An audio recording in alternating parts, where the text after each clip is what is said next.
And welcome inside the Backstage Pass, live there at the website, the sportsguyspodcast.com. Football season around the corner. We'll see if we can do our football preview show next week. Trying to get in touch with Greg Tepper, Texas Football Magazine, Dave Campbell's The Bible down here in Texas, where they preview 1,500 high schools and then some there too. And of course, college, NFL, all that good stuff. See if we can't do that in the next couple of weeks. Countdown to kickoff is on CajunCountryRadio.com. And a whole lot more here on the Backstage Pass, powered by the Sports Guys podcast. And of course, you can catch us at hightidecountry.net, presented by our friends over at Bangtail Whiskey and, of course, Honky Tonk Texas. I always love to do this, go north of the border and find talent. And boy, we did it today, as we love to use the sports expressions, hit a home run here on the show. Andrew Hyatt joins us here. Andrew, what's up, man? Not much, brother. How you doing? Oh, it's been a busy Friday. Press release coming out and the whole 9 yards. And I think when I say busier than a cow eating grass, today on a Friday for July 21st. Hey, for the people that don't know you, and I got to learn about you over the last few months, but it's fantastic music you guys are putting out, and we'll break down a lot of the songs today. Tell people kind of how you got started in this thing called music. Yeah, man. So, I mean, it's been a long road. You know, they always say it's, what is it, like 10 years to be an overnight success. And I think I'm in year 8 or 9 of, you know, being in record deals and whatnot. But I grew up in a small town in Northern Ontario, just playing in church, man. That was what kind of where I got my start, just learning to play guitar. And then, you know, I kind of fell out of that and fell into bars playing there. And yeah, man, just I worked in the mine up there for 3 years as an iron worker doing structural steel. And I just constantly caught myself sneaking off, you know, into the sea can when I'd go to get like a chain fall or something. And then I had this like little flip phone back then, like this little LG flip phone. And I'd be like calling myself, leaving myself voicemails because I'd have a song idea. And then one day I woke up and I was just like, what am I doing with my life? And I remember I went and bought this iMac when they had first released the new iMacs, and it had GarageBand on it. And I started messing around with that. And the first day I had it, I think I was up till like 4:30 in the morning. I skipped work for like a week straight just because I could not stop just tracking ideas down. And then I just made this plan. I was like, I'm going to save up $25K just so I got a little bit of a cushion. And then I'm going to go and make a record and then try and, you know, with a buddy of mine for whatever 10 and then take the other 15 and just try and push that out. I didn't quite make it to 25 because I happened to mention to a guy in the lunchroom one time, like halfway through that plan, that was my plan. And I came back from lunch to a layoff slip. So I kind of got forced into it, and that was fine. You know, I feel like playing music and bartending builds character. So I did that for a few years. And yeah, man, just I've been really lucky to just only be doing music for the last like 8 years. Which is awesome too, and living that dream. And I think we all wake up sometimes going, what are we doing with our lives? Let's go do what we want to do, because if you do what you love to do, you never work a day in your life, which is awesome there. And I think prototypical and kind of what's out there right now, and you really use this album as kind of that pedestal. At least for me, it was like there's a lot of just really cool stuff on there with a lot of cool songs, talking about Iron and Ashes when it came out in 2017. This MGR, Me and a Girl in the Radio, was fantastic. I love that one. And then you look at Can't Win Them All, makes me think of a little sports accolade or expression there too. Hey, talk about Iron and Ashes and the record itself, the writing, and I think there's something for everybody on this album. Yeah, I mean, that record, man, it's kind of weird.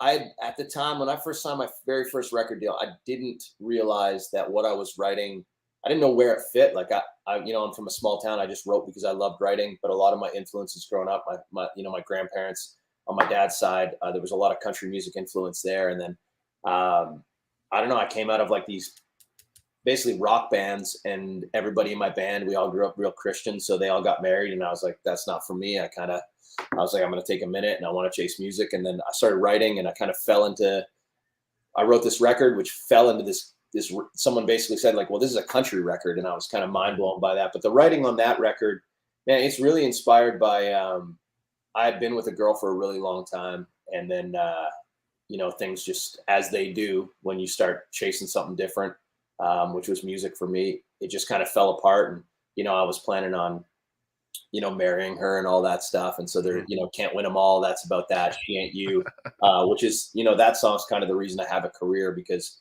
it connected with the people at CMT, and they did one of these things called a one shot, which then brought on management and publicists. And then, Yeah, man. And then, you mentioned Being a Girl on the Radio.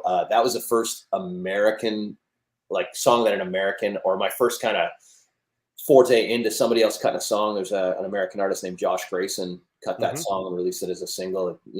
He did the American Idol thing and a bunch of other stuff. And he's got a voice that is insane. And, it didn't go at radio, but it was cool. And, made a little money off. I think they did a deal with like Kroger's or something like that. And ended up on Kroger Radio, which is kind of funny. And yeah, I don't know. It's that record for me was just kind of, it felt like I was like kind of wandering in the dark, trying to figure out who I was and what the sound was. And slowly over the years, record to record to record, that's kind of been honed in. But that was definitely the stepping stone. No doubt, too. And I love the other one, 2022 last year. We'll get into that one, 4 Good Years. And, of course, the latest single, All We Need, across all the digital platforms, came out last November and is still out there for streaming, too, as well. Make sure you give Andrew a like out there and check out all the socials for shows and things like that. Hey, I'm going to have you play one now. I always say dealer's choice here on the Backstage Pass. Up to you. And it's what are we going to hear? Yeah, man. You want me to play it, or you want to play it on here? What's your vibe? I'll let you play it, man, because I don't want to. You got to watch those copyright things, I hear you, so I hear you, man. Cool. Okay. I'll let you play it here on the show, and we're going to start with the single. You know what, man? I'm actually going to play you something if it's cool. If you guys will cooperate with me. There it is. Sorry, my guitar is. No, you're good. This humidity here in Nashville. She's not a fan of it. I'll tell you that much for free. I'm down here in Texas. We know all about the humidity, especially here in July. It's pretty bad. Coming from like hot weather in Canada to this. There we go. Actually, I'm going to play something new, man. I just wrote this with my good buddy Derek Rotan, and I sat down. There's a capo somewhere here, but I guess we're gonna go without it. I think my dog almost knocked this guitar off the table. Got a 105-pound King Shepherd who doesn't know that she's 105 pounds. But all right, this is this is new. Here it is. Yep.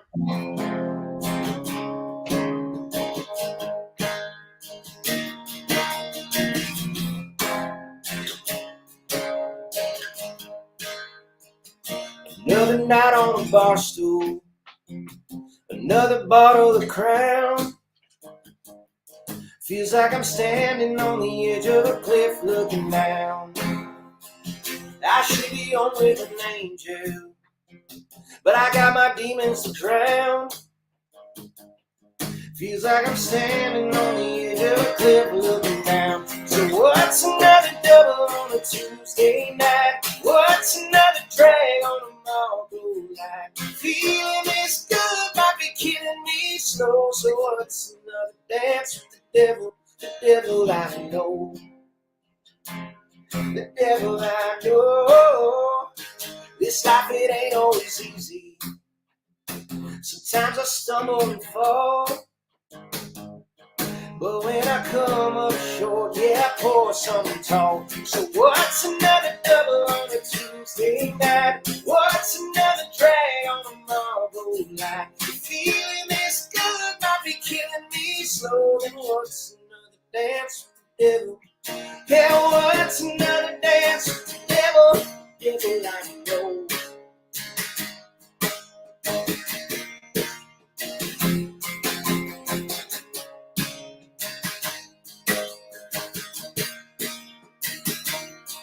Yeah, what's another double on a Tuesday night? What's another drag on a Marlboro light? Feeling this good might be killing me slow. So what's another dance with the devil? Yeah, what's another dance with the devil? Yeah, what's another double on a Tuesday night? So what's another drag on a Marlboro light? Feeling this good might be killing me slow. But what's dance with the devil? Yeah, what's another dance with the devil? The devil I know. The devil I know. Yeah, the devil I know.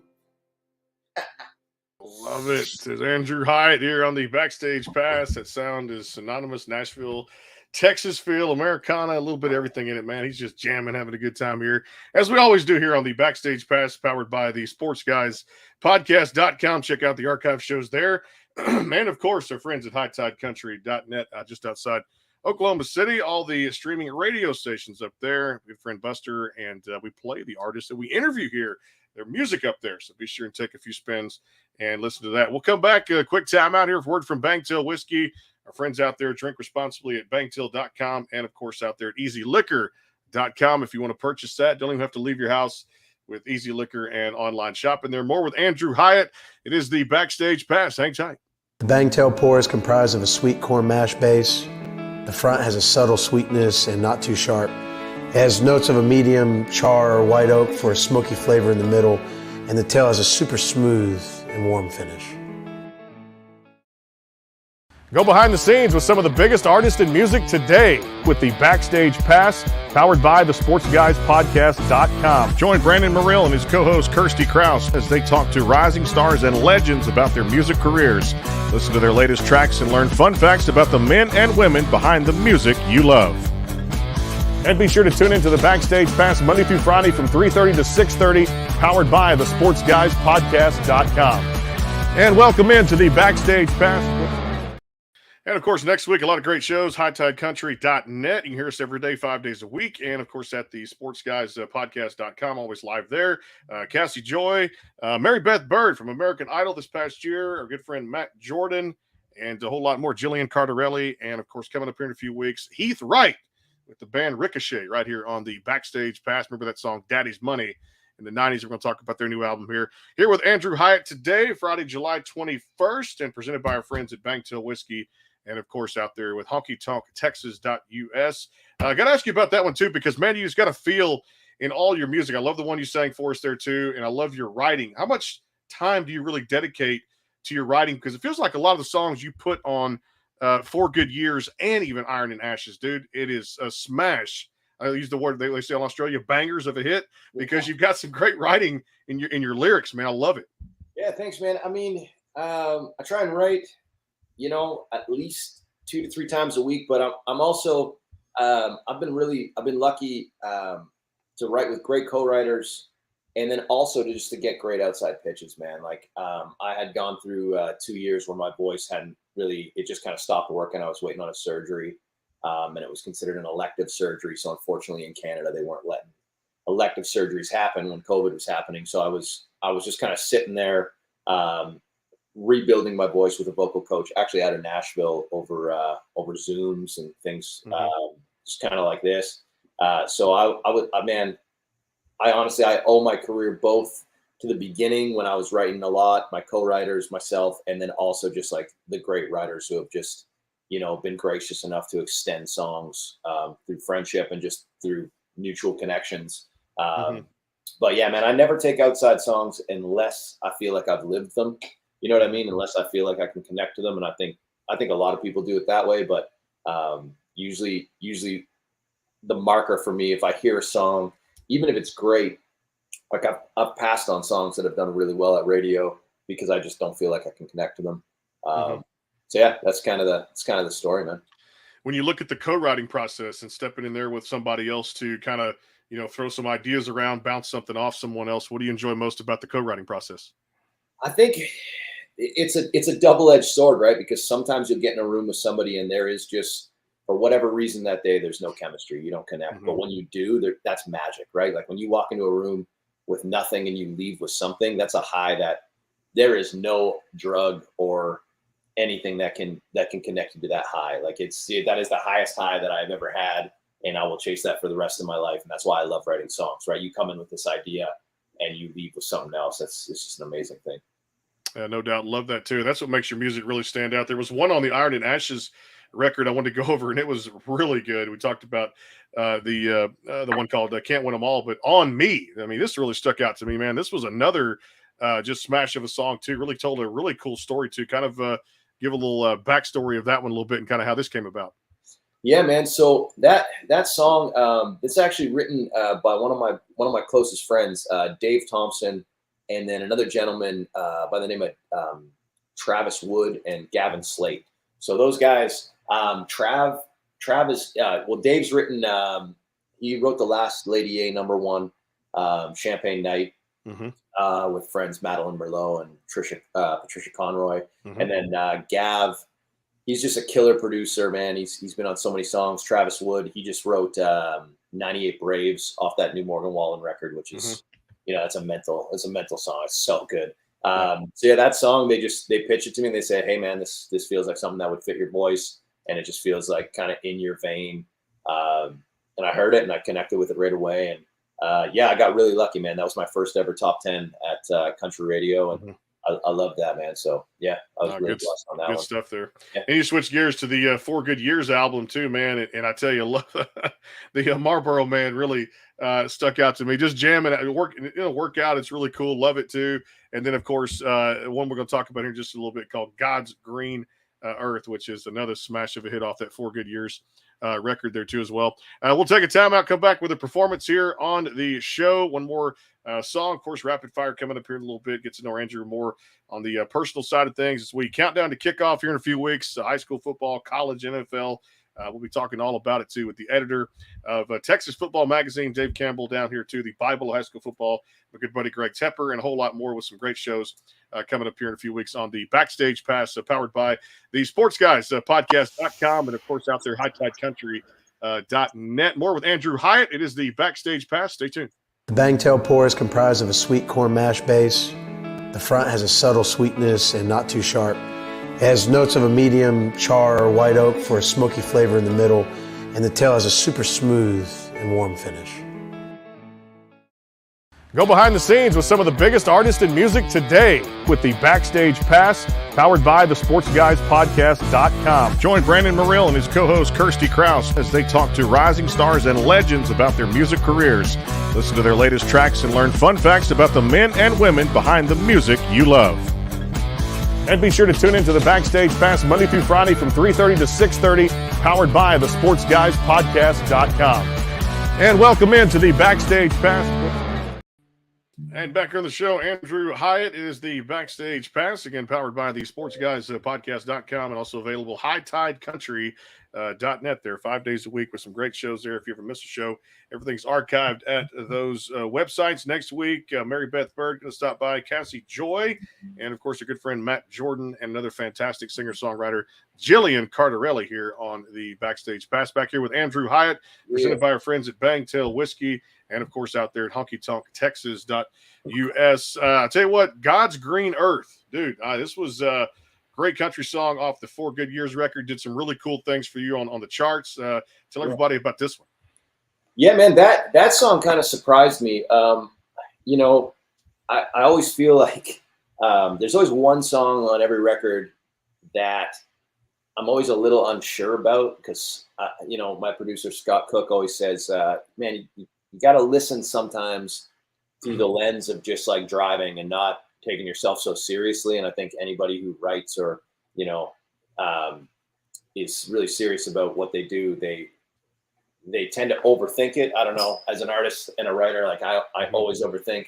And that song, it was kind of the last song that we decided to put on the record. And it's funny, like on, it went off on TikTok for a minute. I didn't touch it at all, but it ended up on this TikTok chart. This guy puts together this list, and all of a sudden we start seeing all these streams. So that song responded really, really well, and obviously people like it.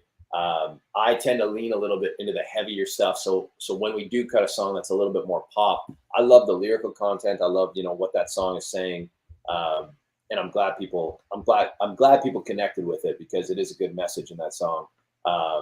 Just about finding heaven wherever that is for you, making the most of it. It's a super light feeling song, and I'm guilty of sometimes chasing the darkness a little too much. So yeah, man, I'm glad you brought that up, and I hope people get a chance to listen to it and enjoy it.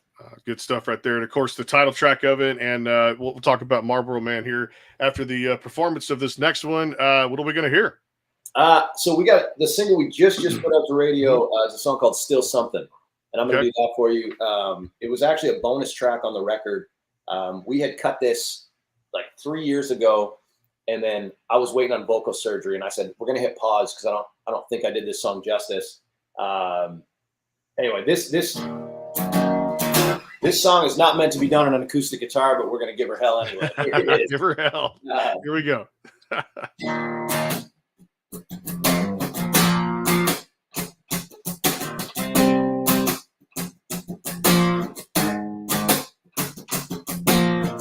I remember I was 8 years old with a blank tape waiting on the radio. Come on, man, I want to hear the songs, want to play them back on repeat. Yeah, I remember the first of many long nights with a girl named Brittany. She took me down to the Paradise City in my Jeep Grand Cherokee. Man, I believe there's still something about a guitar cranked up, head banging to the beat of the bass drum. Still something about a sold-out show in the second row with your girl on your shoulders. There's still something about raising a cold beer when the lights fire up and the crowd cheers. From Marshall shows to Abbey Road, sweet child to sweet home. Still something about rock and roll. There's still something about rock and roll. I like it best with the solo scream and wake up next day with my ears still ringing. It's a whole lot more than a feeling,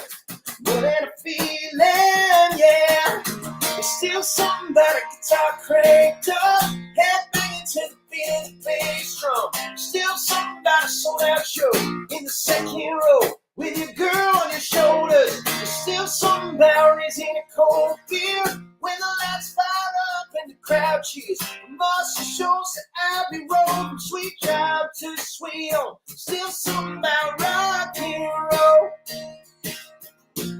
There's still something about rock and roll.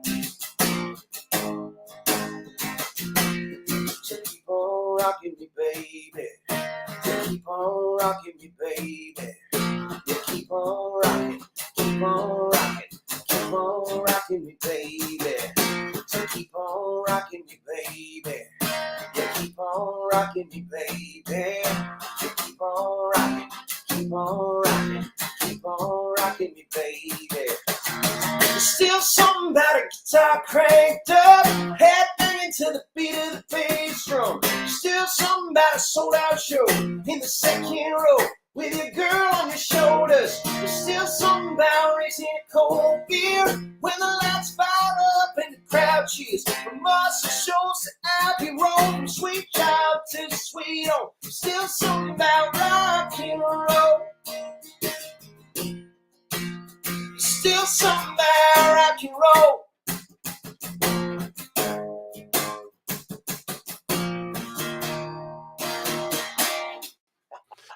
It is the weekend. That should always be playing on 3 electric guitars doing harmonies every single time. I love that. It gets you in the mood for live music too, no doubt about it, which is awesome there. It's the weekend coming up, and definitely I love Friday shows because I always say TGIF version. And you said it wasn't made for an acoustic guitar, but you did a hell of a job making it look flawless out there. Thanks, man. It's a little clicky and a little hacky, you know, but that's how she goes.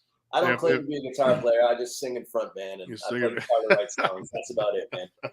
If that dog hadn't eaten that capo or actually chew on something, you probably yeah, maybe. Well, she's a funny beast, man. She'll be crazy. She's laying here beside me. She was wild until I started playing. The second I start playing, she'll just sit there for hours and not move. So I'm lucky in that way. I love it, man. Hey, tell me about, we'll talk about this latest single, All We Need, which came out last November for you guys too. Love this one and definitely heard some good feedback, man, from a lot of people in the industry. Yeah, I mean, so the story with that is the label I'm on, they love every year they release a compilation Christmas EP. And Christmas music has never really been my thing. Like in my family, you know, I grew up going to see my grandparents and spending time out there. And we listened to a lot of old school country stuff. Like it was like Loretta Lynn records. That's, you know, to me, that screams Christmas a little more. And so I've taken outside Christmas songs or just done covers for a few years. And that year I was like, man, I just really want to write something that feels like a not cliche Christmas song. And I want to do it real stripped down. And you know, we did it quickly and we left the rawness to that track. Like, you know, I love the artistry of people like Ryan Adams and his Cardinals project and all that, like Butch Walker, and how there's a little bit more, I don't know what the word is, just like natural, whatever is happening in the room stays there. So we left a little bit of that in there, but yeah, that song, man, it's just about what Christmas was to me, and which is, and it was kind of cool. Sirius XM North Americana picked that up and started spinning it, and we, Christmas music is a beautiful thing because it's a paycheck for 2 months a year every year. But it's even nicer when it's a song that you don't have to roll your eyes at as a person who doesn't love Christmas music. When I hear that song, I'm pretty proud of it. So yeah. Yeah, it takes you back to your youth. At least it did for me too. Thankful for what you have in your life, and of course, like you said, the title track in itself being "All We Need," and just how thankful people should be, especially that time of year, to celebrate with friends and family. There, I want to go back to the 4 Good Years record, Marlboro Man. Now, this was kind of just a really cool song that I thought felt the vibe in this, and definitely working out today. I was like, you know what, this is I can use this as one of my jams. A little kind of moving the head around a little bit. Love Marlboro Man.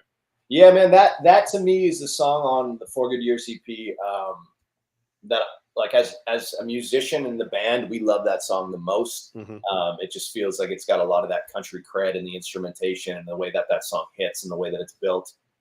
We love playing it live. I know we've got a live performance of it up on YouTube. If people want to check that out, it rips. Like, it's so fun to play live. But yeah, I think I'm a self-proclaimed and also labeled by others as a stubborn fuck is the best way to put it. To my benefit and my discredit sometimes. And, there's a line in that song that it says, like, ain't much changed in all this time, still leaving everything I love behind. Too much pride to need a thing, but this hat, these boots, these worn out jeans. And man, if that isn't my life, I don't know how many times I've packed up with nothing more than what's on my back, my dog, and my backpack, and whether that's leaving a house or a relationship or like a label. I've done it so many times because I am literally the most stubborn human being, and I've just been lucky to find a home with a label that lets me create music I want to create and tell whatever I create becomes relevant. And if it never does, at least I die on my own terms, for better or worse. And great management and great just fellowship within an industry that, I always joke, like, the music industry brings together all of the assholes, some of them good, some of them bad, but they're all assholes. You know what I mean? So we're trying. I've been lucky to be surrounded by the good assholes. And yeah, I don't know. That song is just, that's a bit of a tangent, but that's what that song reminds me of. It's just how you got to be stubborn to make it in this industry. No, and a perfect segue there, because I wanted to ask you about just the health of the overall industry now, what we see on the award shows, ACM, CMAs, which I still enjoy that too. And it's good to see a little bit of I think a female push is good now, because you look at artists like Lainey Wilson or somebody like Michelle Wright, who's still doing it there too, out there, her thing. Terry Clark still staying strong, collaborating with Ty Herndon on a recent track they put out. Just overall health of the industry and kind of where you fit and your place in it now. Give me kind of a little bit of a gauge on that, how you feel about that now.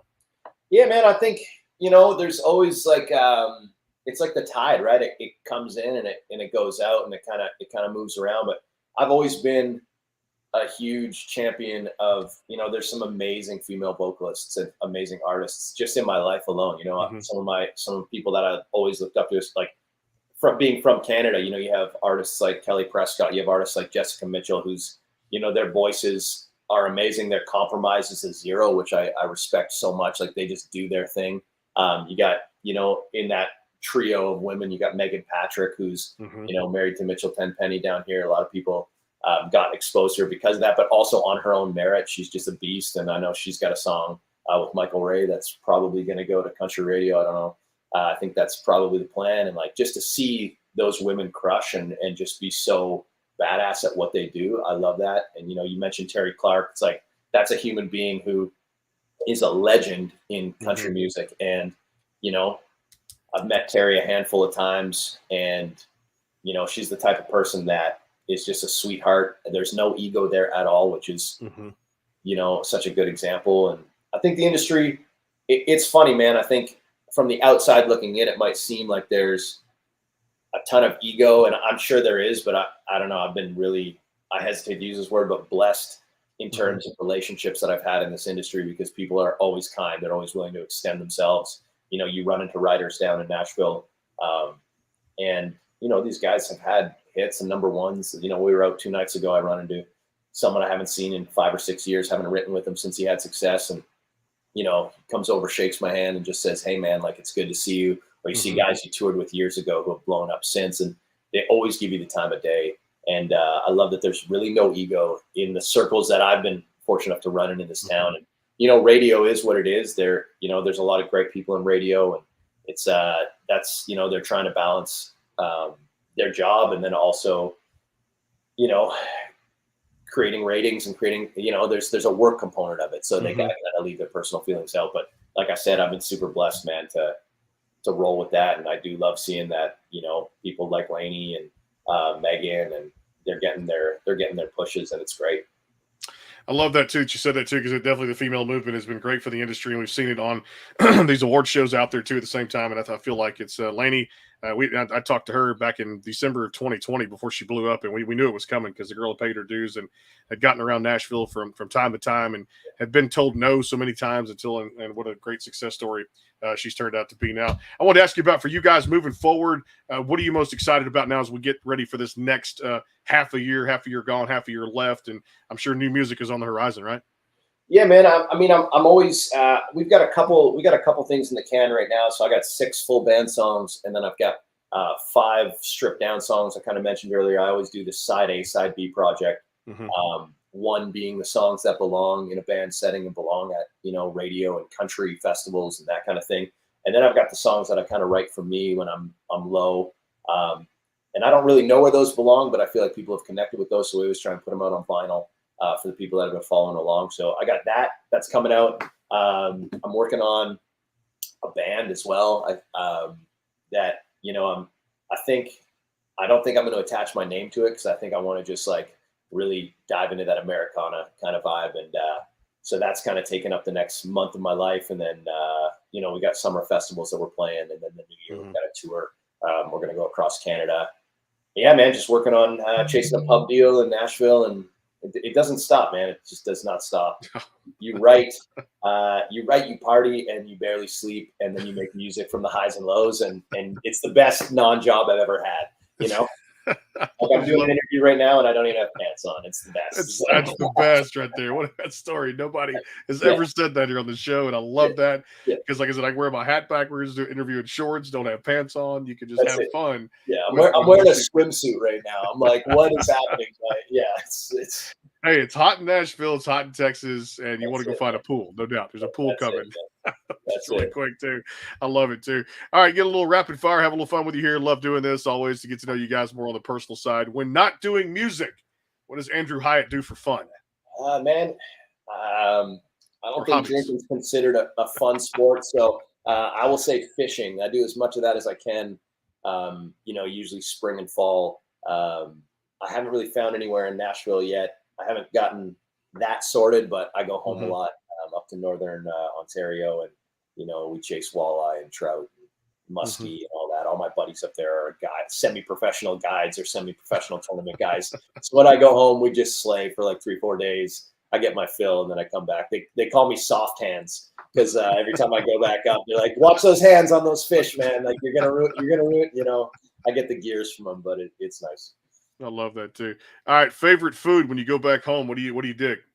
Man, I'm a steak guy. I'm a pan-fried steak guy every time. I actually went to the grocery store right before this, and I bought, a few tenderloins and a few T-bones. And my dog and we share steak 2-3 nights a week, and that's just I love it. I love it, man. I'm not a huge, I'm not really a huge anything else guy, but a pan-fried steak done in like thyme and butter and a little garlic, some shallots, mushrooms, maybe get some shrimp in there, little blue cheese reduction. Whew, gets me excited. I love that too. Now, all right, let me do this. Sports wise, I got to throw in there just because that's what we do here on the show too. Favorite teams? Do you pay attention? NFL, NBA, Major League Baseball? Okay, so I would say the thing that I follow the closest is probably hockey. But I don't have a team. And the reason I follow it is because we do a fantasy league. I do a few fantasy leagues every year. So it's more the gambler in me that like wakes up every morning, and I spend like an hour, I kid you not, during the season. every morning looking at the stats, making trades, getting it done. And you know, I'm fairly proficient at it. So I usually have like the first or second highest ranking. Luckily enough, my friends all laugh at me because they're like, "You're not a sports guy," and I'm not. But fantasy is, I love it, man. I live for that during the season. It's kind of funny. I would say I played baseball growing up, so you know the Jays. You got to do it. It's Canadian. That's you know, I've been lucky enough to do a few things with that franchise in the past, and so yeah, that's kind of my vibe.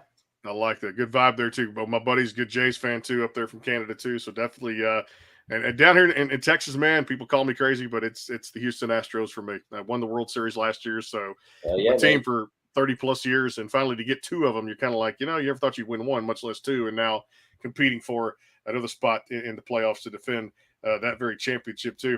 All right, first song you ever sang live on stage. What was that tune, or what was it about? Man, well, because I grew up in church, it was probably some old school hymn.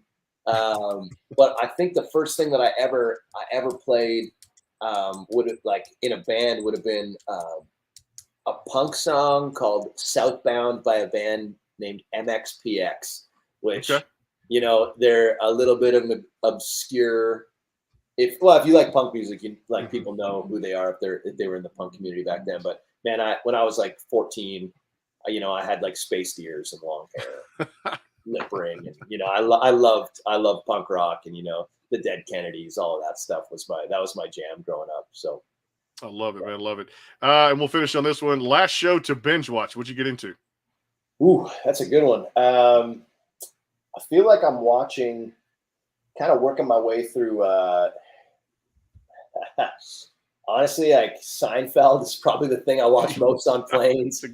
Curb Your Enthusiasm. You know, Larry David is maybe my spirit animal. I feel like every time I watch a show, I'm just like, oh, that's exactly what happens in my mind when I'm having conversations with people, but I don't say it out loud.